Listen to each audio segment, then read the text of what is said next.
Isn't that really a reflection of the fact that we had such huge unemployment? We have gross exploitation at all sorts of levels. We have very low rates of pay.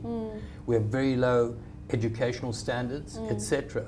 So shouldn't there be, I mean, I understand the issue of concentrating on sex work, but shouldn't we instead be concentrating on reforming the whole situation regarding jobs, regarding job opportunities, not just the government's job opportunities of 6 weeks here or 3 months there, but real opportunities to progress into various professions, etc. Absolutely. Absolutely, because there's so much work that can be done.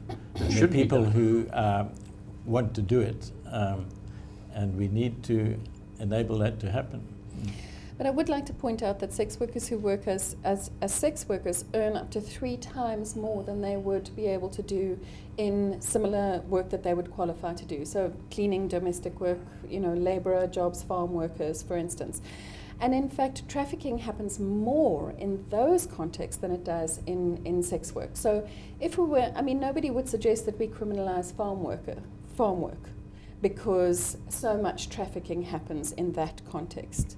So I think that we really need to think more clearly about what would make a difference to sex workers. And research shows all over the world that decriminalisation would be most helpful. Well, the Labour Department has been extremely lax in terms of inspectors, which is why we have these constant cases of people being locked in factories, the situation of trafficking of domestic workers, etc., who are horribly abused in many instances. So, I mean, nothing's going to change unless we really crack down on that. So maybe there should be a concentration on that aspect. Well, NGOs that are currently providing services to sex workers can make a difference there. There's a national program delivering services to over almost 40,000 sex workers just in this last year. And those organizations have access, for instance, to brothels. And if it were decriminalized, we would have far more access to brothels and indoor spaces. We do outreach to spaces where sex workers work. We ensure that they have access to prophylaxis, you know, condoms and lubricant and the things that they need to keep themselves safe. We talk to them about their health. We talk to them about rights. We try to shine more light onto the issue so that they're able to exercise their rights Would more. you do the same within Embrace Dignity? We would certainly see that as important because it's not a criminal activity, and we see that many of them want to exit just because it breaks down their relationship with their families, their community and everything.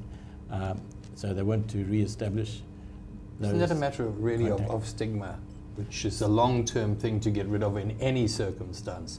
I mean, I'm thinking now, even taking completely different tack, albinos. I mean, the terrible stigma there. We still haven't got rid of that.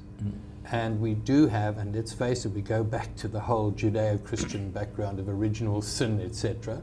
So it's a stigma that will last. Yes, there is that stigma there. I think it perpetrates the continued exploitation of women and the isolation in that industry. But we would want to, through working with them, giving them further options and not judging them, and also through focusing on the demand. That's where the focus would be.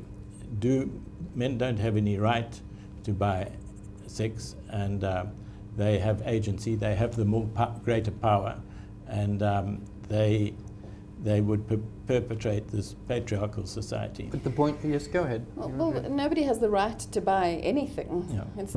There's nothing inherent in that. The thing that we're focusing on is that sex workers are working, they're providing for their families, they need to be made safer.